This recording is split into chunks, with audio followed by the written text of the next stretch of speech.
So the reading today is from the ancient prophet Joel. We don't know much about Joel, but most scholars agree that he was influenced by the exile. Remember in the Bible we have these stories of the great kingdom that David, Solomon created, built up. They had armies, lots of power. And then if you continue to read through Kings and Chronicles, you find out things kind of slipped away.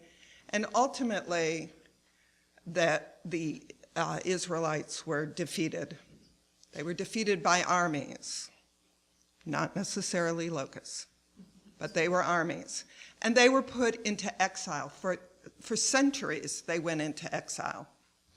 This had a really defining effect on the Israelites, and in fact is what created their religion.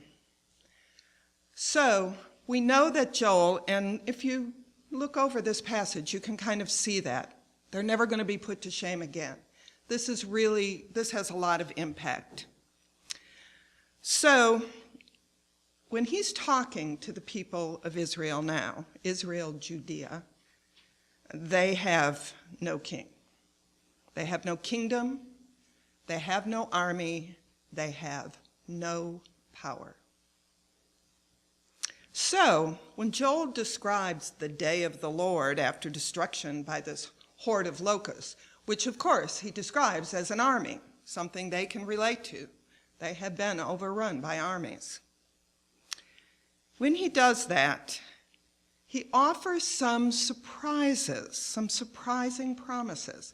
Now first, he has kind of the obvious. There's going to be rain, there's going to be food, there's going to be wine, grain, oil, all those things.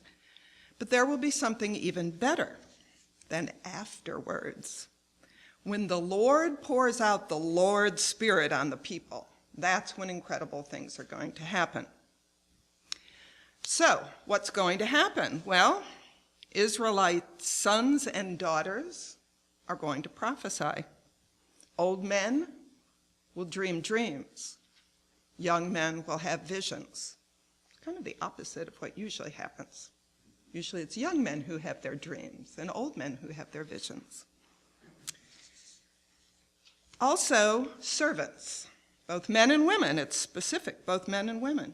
And believe me, those servants were not Israelites.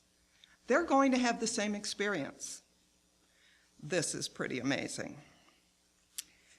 Now, he also describes the Exodus.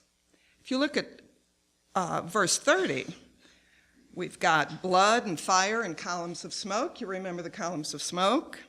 We've got sun turning to darkness, moon to blood. You remember the plagues. And all of that is going to happen before this great and terrible day of the Lord. Now these people experience that. They have this memory, this story of the Exodus. They were not powerful at the time. It took a long time. So, but what is the bottom line of this? Everyone is going to survive. A pretty important message. But certainly not likely what the Israelites would have liked to have heard. Got to imagine that the people of Israel, devastated by hundreds of years of exile, would have preferred, say, a powerful ruler and a large army to be a little better blessing from the Lord. At the time of Joel, and that could be anywhere from the 9th to the 5th century BCE, success always came with military and economic power. Israel, Judea, had none of that power anymore. The United States holds tight to its military and economic power today. That's what many Americans consider to be vital to our success. But Joel is showing us, even from millennia in the past, that sometimes you just have to redefine success. Sometimes you have to be open to surprises. Now, what does this mean for a progressive church in Springfield, Missouri in the 21st century? It means we actually need to heed Joel's prophecy and look for a way to define our own day of the Lord. Most churches define success by the number of people sitting in the pews, the amount of money raised. The truth is, the way churches are structured, that's necessary. Buildings have to be built and maintained, clergy and staff have to be paid, and even if the church is really into outreach, that takes money and volunteers, people. Now, for Springfield Community Christian Church, if we use those standards for success, we are a dismal failure. We just got an email from Roger saying we need money, and I see lots of empty seats. So, how do we quantify success? By the number of people fed? By the number of YouTube views? Or do we take a page from Joel and choose something so antisocial, like women and foreign slaves getting messages from the Israelites' God, that others, and maybe even some people in this church, would scoff?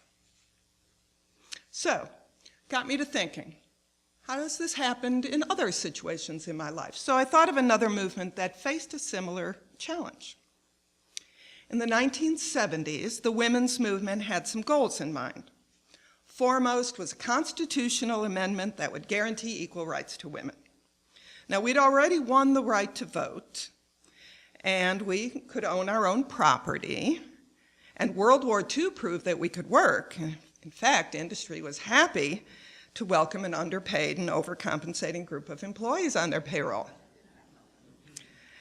But as the women's movement grew and gained notoriety, some in it and some without projected other goals, definitions of success. Some of you might remember a popular poster. It's a picture of three people, you saw them from behind, standing in front of urinals. The one in the middle was a woman.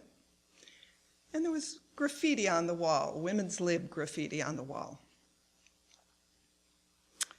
Now, if being able to pee standing up is a sign of success,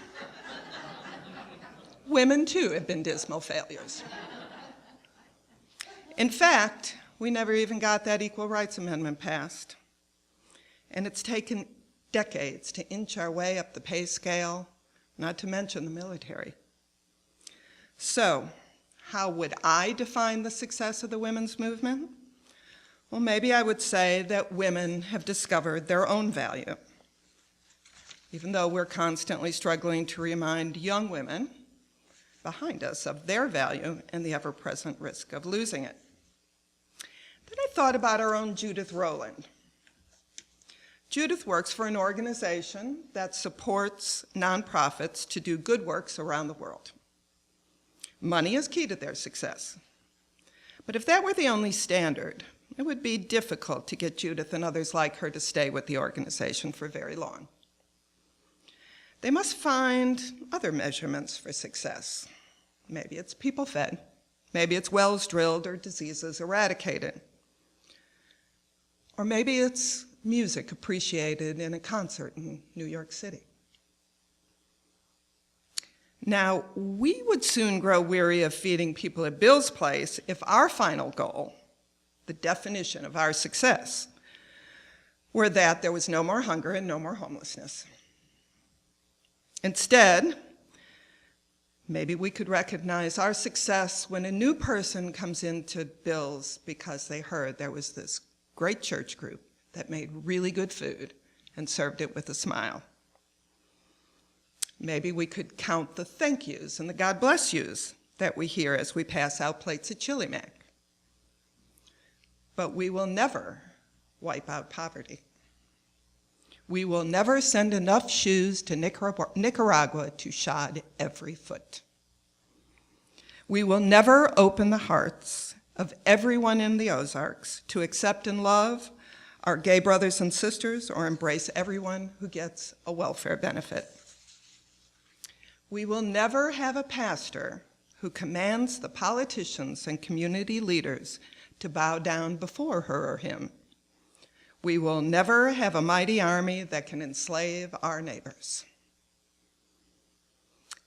So we need to think like Joel. We need to imagine the most outrageous of circumstances and then imagine even more outrageous ways to respond. We need to reckon success in ways so different from our culture that people laugh at us. And then we need to prophesy. All of us. Our daughters and our sons, our gays and our straights, our insiders and our outsiders, our rich and our poor, our young and our old. Keep going. Because they will show us what success is.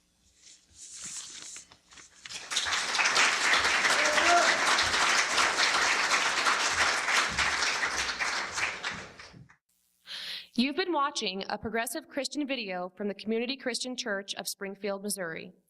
We encourage our viewers to donate to our efforts in feeding the homeless and hungry of our community. Write to us at reverenddray@aol.com for more information.